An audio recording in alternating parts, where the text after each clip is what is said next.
congratulations to the two of you on this. And I have to say, you both looked wonderful in this era. Oh, thank you. Yeah, thank you. Well, you know, there was something about people and the way they dressed that you kind of almost wish that was still around. In fact, I think Baz has probably, you know, brought it all back. Yeah, apparently people are making their weddings now Gatsby theme. Yeah, I believe it. Yeah, it's quite amazing that a book that was written in the 20s, you know, is getting a resurgence. A phenomenal classic, of course. Was it something that the two of you, you know, had you read in high school or anything like that? Were you that, you know, familiar with the story? It's not really part of the Australian, you know, you must read this or fail your exam list. But it's on everybody's radar. I mean, it's part of a canon of literature greats that we're all aware of. I read it when I was in my early 20s, and then again when I was much older. I was about to meet Baz. In his Early 70s, yeah. He read it then. Botox.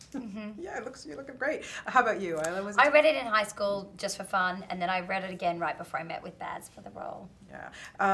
Having the source material, though, is it something that's important to you guys when you're doing roles like this, or do you find that important to go back, or do you want to just give it a new, fresh, you know, interpretation? You have to go back because it's famous for, I mean, it's, you know, it's where it is for a reason, and you want to honor and respect, you know, Fitzgerald. And there are clues, you know, there are clues for your character in there. I mean, I often believe that all the information hopefully you need for a character should be contained within the pages of the script.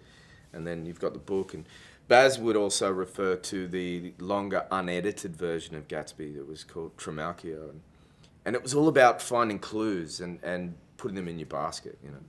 Yeah, Baz Luhrmann, I mean, seriously, what else can I say? The guy is just a visionary genius. What is it like to get inside that guy's head and then bring it to life? Oh. He is amazing. He's a circus ringleader. He's a raconteur and an artist and he's just larger than life. He's like his movies. There's you know, he's impeccably dressed. He's grammatically correct at all times. He's from another world, another era of.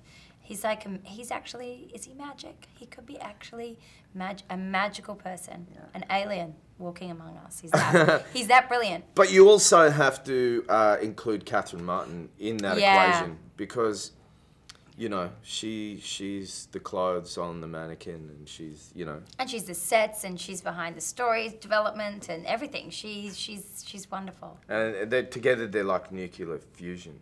They collide, and they love each other, and they argue, and it's like this sort of thing that creates everything that you saw. Yeah, it's absolutely brilliant. It's stunning to look. I have to ask you, obviously, well, we'll talk both of it. The clothes, the makeup, the jewelry. I mean, really, I like just to get into that mode. Wow. Yeah, well, my character is actually, you know, being lower class. I didn't really have that many, you know, diamonds, but I loved my costumes, and I loved the world. I thought it was just, I feel very, you know, attached to Myrtle. I'd love to wear those dresses in real life. Is it pressure to play somebody, you know, so tragic and so, you know, really she's kind of, well, they're all iconic characters, there's no question about it, but Myrtle, I mean, really, your heart goes out to her. I know, I agree. Listen, I try not to think about an end result. You know, when I make a movie, I just do my best because you never know, and you know, it's up to the director at the last moment, you know? Yeah.